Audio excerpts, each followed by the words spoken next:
Hello viewers, welcome to my channel tax aware. तो viewers, आज की वीडियो में मैं सी प्रियंका कुशवाहा आपसे शेयर करने वाली हूँ एक लेटेस्ट अपडेट और एक बहुत ही important update regarding your EV bill facility.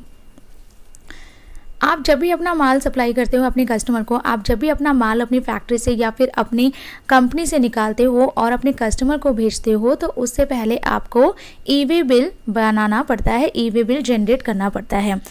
अब यही ईवी बिल, इसी ईवी बिल की फैसिलिटी को ब्लॉक किया जा सकता है एक कंडीशन में। तो वो कंडीशन से रिलेटेड ही अपडेट है जो आपको जीएसटी पोर्टल पे देखने को मिलेगी। उस अपडेट को पढ़ेंगे, बट एक छोटी सी अपडेट जो जीएसटी पोर्टल पे अभी आपको रेड लाइन में नज़र आ रही है वो भी एक बार पढ़ लेते हैं। और वो अपडेट है आपकी लेट फी से रिलेटेड।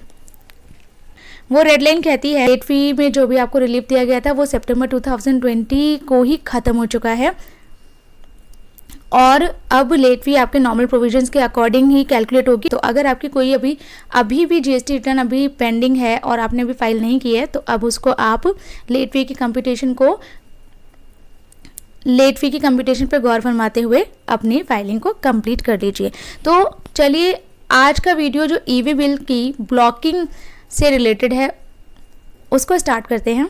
पर गाइज, वीडियो स्टार्ट करने से पहले आई विल रिक्वेस्ट, अगर अभी तक आपने टैक्स अवेयर को सब्सक्राइब नहीं किया है तो जल्दी से इसको सब्सक्राइब कर दीजिए। तो गाइज, ये अनाउंसमेंट है जो आपके जीएसटी पोर्टल पे आपको देखने के लिए मिलेगी और ये blocking of EV bill facility से रिलेटेड है। ये ईवी बिल फैसिलिटी को ब्लॉक किया जाएगा उन टैक्स पेयर्स के लिए जिनका एनुअल एग्रीगेट टर्नओवर 5 करोड़ से ज़्यादा का है। 5 करोड़ से ज़्यादा का है, उनके केस में कब होगा ये ईवी बिल जनरेशन फैसिलिटी को,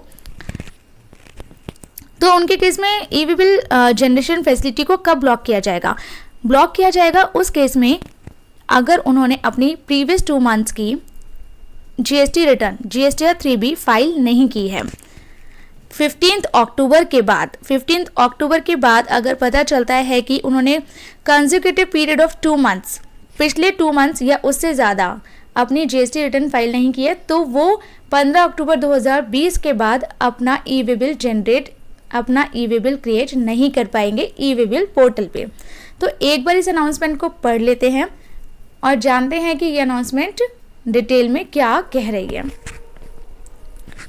In terms of Rule 138E(b) of CGST Rules 2017, the e-way bill generation facility of a person is liable to be restricted in case the person fails to file their GSTR 3B returns for a consecutive period of 2 months or more.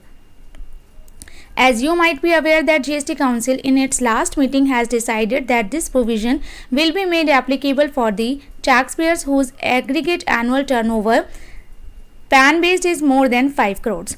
तो जो last 42nd GST council meeting हुई है उसमें GST council ने decide किया कि जो 138 rule का प्रोविज़न है कि अगर कोई टैक्स पेयर अपनी जीएसटी रिटर्न फाइल नहीं करता है तो उसके लिए ईवी बिल को ब्लॉक कर दिया जाएगा, वो ईवी बिल जनरेट नहीं कर पाएगा। ये वाली जो कंडीशन, ये वाली जो ब्लॉकिंग वाली जो कंडीशन है, ये होगी आपके उस केस में उस टैक्स पेयर के लिए जिसका एग्रीगेट एनुअल टर्नओवर 5 करोड़ से ऊपर का है। और ये एग्रीगेट एनुअल टर्नओवर आप किस तरह से चेक करोगे? आप चेक करोगे पैन बेस्ड। ये पैन बेस्ड होगा आपका। इसका मतलब अगर आपका एक ही पैन से एक से ज़्यादा स्टेट्स में जीएसटी रजिस्ट्रेशन है तो सारी स्टेट्स का क्यूमुलेटिवली टर्नओवर देखा जाएगा, उन सभी के टर्नओवर को टोटल किया जाएगा और अगर वो 5 करोड़ से ऊपर का है और आपने पिछले 2 महीने की या फिर 2 महीने से ज़्यादा की जीएसटीआर 3B को फाइल नहीं किया है तो आप ईवी बिल जनरेट नहीं कर पाओगे जब तक आपकी ये फैसिलिटी अनब्लॉक नहीं की जाती। और ये फैसिलिटी अनब्लॉक तभी की जाएगी जब आप अपनी पेंडिंग जीएसटी रिटर्न्स की फाइलिंग कर लोगे। एक बार जब आप अपनी पेंडिंग जीएसटी रिटर्न्स की फाइलिंग कंप्लीट कर लेते हो तो आप ईवी बिल पोर्टल पे जाकर अपना ईवी बिल जनरेशन फैसिलिटी को अनब्लॉक कर सकते हो। तो आगे देखते हैं ये क्या बोलता है।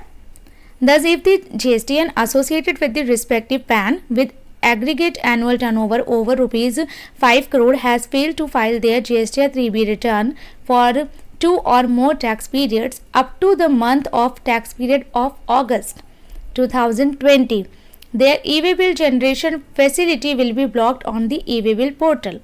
Please note that the e-way bill generation facility for such GSTNs, whether as consignor or consignee or by transporter, will be blocked on e-way bill portal after 15th October 2020.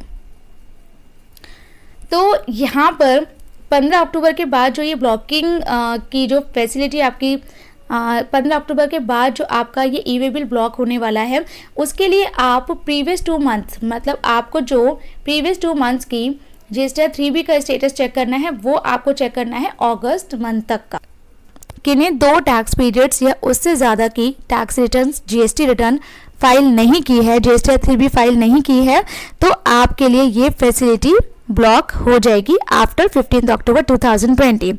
And आप ये मत समझिएगा कि आपके लिए वो सिर्फ और सिर्फ आपके लिए इस फैसिलिटी को ब्लॉक किया गया है, मतलब आप इसको जनरेट नहीं कर सकते, आप ई-वे बिल जनरेट नहीं कर सकते, लेकिन आप कंसाइनी या ट्रांसपोर्टर से करवा लोगे, बिल्कुल नहीं। आपके GSTN, आपका जो GST नंबर है, उसी के लिए ये फैसिलिटी ब्लॉक की जाएगी। तो उस जो भी उस GST नंबर को यूज़ करेगा for the generating the e-way bill on e-way bill portal, तो वो नहीं पॉसिबल हो पाएगा, क्योंकि आपके GST नंबर पे ही ई-वे बिल की फैसिलिटी को ब्लॉक किया गया है। तो अगर आपको अपनी ई-वे बिल जनरेशन फैसिलिटी में ऐसी कोई ब्लॉकिंग नहीं चाहिए, तो आप अपनी GST रिटर्न्स की कंटिन्यूस फाइलिंग को इंश्योर करें कि आप कोई भी GST 3B किसी भी मंथ की फाइलिंग को मिस नहीं कर रहे। आई होप आपने इस अपडेट को अच्छे से नोट कर लिया होगा और आप अपने केस में इसको चेक भी कर लेंगे। अगर आपको आज का वीडियो अच्छा लगा, यूजफुल लगा, तो प्लीज़ इसे लाइक कीजिए, शेयर कीजिए और कमेंट करना तो बिल्कुल ना भूलें।